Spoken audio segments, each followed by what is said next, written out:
आज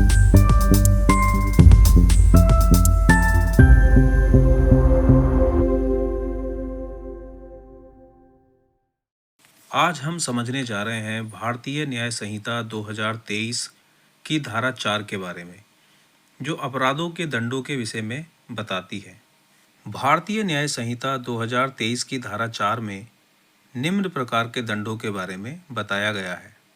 नंबर 1, मृत्युदंड। नंबर 2, आजीवन कारावास। नंबर 3, कारावास, जो कि कठोर एवं साधारण दोनों प्रकार का हो सकता है।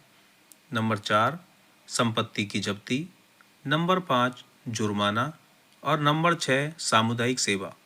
सामुदायिक सेवा एक ऐसा दंड है जो केवल बीएनएस में नए तौर पर लाया गया है। इससे पहले चलने वाली आईपीसी में इस तरह के किसी भी दंड का कोई प्रावधान नहीं था। सबसे पहले बात करेंगे मृत्युदंड की।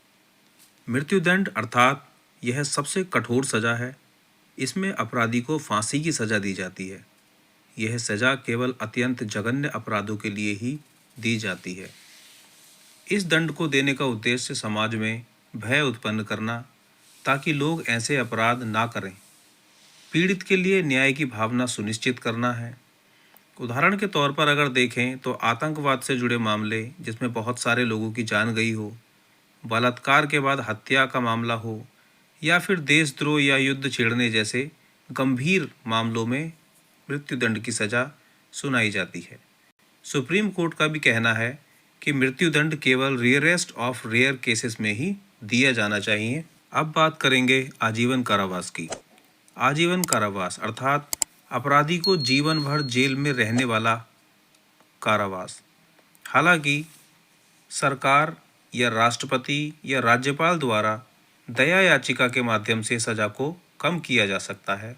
इसका उद्देश्य गंभीर अपराधों के लिए कठोर दंड, लेकिन मृत्युदंड से कम स्तर का दंड देना है। आजीवन कारावास के माध्यम से अपराधी को सुधारने का एक अवसर प्रदान किया जाता है। उदाहरण के तौर पर हत्या, बलात्कार, अपहरण और हत्या का प्रयास, आतंकवादी गतिविधियां, इस तरह के मामलों में आजीवन कारावास दिया जा सकता है। यह दंड समाज को सुरक्षा देता है और अपराधी को सुधारने का अवसर देता है। अब कारावास के अंदर सबसे पहले बात करेंगे कठोर कारावास की। कठोर कारावास अर्थात अपराधी को जेल में कठिन परिश्रम करना पड़ता है, जैसे पत्थर तोड़ना, सफाई करना, कार्यशाला में काम करना। इसका उद्देश्य अपराधी को सजा के साथ साथ अनुशासन व श्रम के माध्यम से सुधारना होता है। उदाहरण के तौर पर डकैती, हत्या का प्रयास, गंभीर चोरी, धोखाधड़ी या बलात्कार का प्रयास, इन सब मामलों में कठोर कारावास दिया जा सकता है। कठोर कारावास के बाद बात करेंगे साधारण कारावास की। तो इसमें अपराधी को जेल में रखा जाता है, लेकिन कोई कठोर श्रम नहीं कराया जाता। इस दौरान वह पुस्तक पढ़ सकता है, शिक्षा ले सकता है या हल्की सेवा कर सकता है। इसका उद्देश्य छोटे अपराधों के लिए उपयुक्त, ताकि व्यक्ति को सुधार का अवसर मिले। उदाहरण के तौर पर अशांति फैलाना, साधारण चोट पहुंचाना, छोटे झगड़े, अपमान, धमकी आदि के अपराधों में साधारण कारावास दिया जा सकता है। अब बात करते हैं संपत्ति की जब्ती।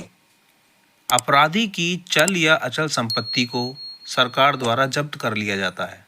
इसका उद्देश्य है अपराध के माध्यम से अर्जित संपत्ति को वापस समाज या फिर राज्य को देना, अपराधी को आर्थिक रूप से दंडित करना। और यह किन मामलों में दिया जाता है? जैसे भ्रष्टाचार के अपराध, घूस लेकर संपत्ति अर्जित करना, आतंकवाद या देशद्रोह से संबंधित अपराध, संगठित अपराध से अर्जित संपत्ति, इन सब मामलों में इस दंड को दिया जा सकता है। जुर्माना अपराधी से आर्थिक दंड यानी कि पैसे के रूप में वसूला जाता है। कभी कभी जुर्माना अन्य सजा जैसे कारावास के साथ भी लिया जा सकता है। ऐसा नहीं है कि कारावास केवल कारावास ही होता है, कारावास के साथ साथ जुर्माना भी लगा दिया जाता है। इसका उद्देश्य होता है आर्थिक दंड के माध्यम से अनुशासन और जिम्मेदारी बढ़ाना। छोटे अपराधों के लिए कारावास के स्थान पर एक सरल दंड का विकल्प दिया जा सकता है। उदाहरण के तौर पर वाहन नियमों का उल्लंघन करना, सार्वजनिक संपत्ति को नुकसान पहुंचाना, छोटी चोरी या गाली गलौज जैसे अपराधों में जुर्माना लगाया जा सकता है। अब बात करेंगे सबसे नए दंड की। इसमें अपराधी को जेल भेजने की बजाय समाज की भलाई के कार्यों में सेवा करनी होती है, जैसे सफाई अभियान करना, स्कूल या अस्पताल में सेवा देना, वृक्षारोपण, समाज में शिक्षा देना आदि। इसका उद्देश्य अपराधी को सुधारना, समाज से जोड़ना, जेल की भीड़ को कम करना, अपराधी में जिम्मेदारी और पश्चाताप की भावना को जगाना होता है। सार्वजनिक शांति भंग करना, छोटे झगड़े या अभद्र व्यवहार, पहली बार अपराध करने वाले व्यक्तियों के मामले में सामुदायिक सेवा के दंड को दिया जा सकता है। यह दंड BNS 2023 में नया जोड़ा गया है, इससे पहले ये IPC में नहीं था। अब तक हमने जितने दंडों के बारे में पढ़ा है उन्हें एक सारणी के रूप में हमने यहाँ दिखाया हुआ है। इसे आप अच्छी तरह से देख सकते हैं और किस अपराध के लिए क्या सज़ा दी जा सकती है उसका यहाँ विवरण दिया गया है। अब इस वीडियो के कुछ महत्वपूर्ण बिंदुओं पर बात कर लेते हैं। जैसे कि धारा 4 के माध्यम से कानून यह स्पष्ट करता है कि न्यायालयों के पास दंड देने के लिए कई विकल्प हैं और दंड सिर्फ प्रतिशोध नहीं बल्कि सुधार, पुनर्वास और सामाजिक संतुलन का साधन होना चाहिए। नया तत्व सामुदायिक सेवा यह दर्शाता है कि भारत अब दंड व्यवस्था में मानवीय और आधुनिक दृष्टिकोण अपना रहा है। तो आज की वीडियो में बस इतना ही। ऐसी तमाम वीडियो को देखने के लिए हमारे चैनल से जुड़े रहें। चैनल को सब्सक्राइब करें। वीडियो अगर अच्छी लगती हो तो इसे शेयर भी कर दें। धन्यवाद।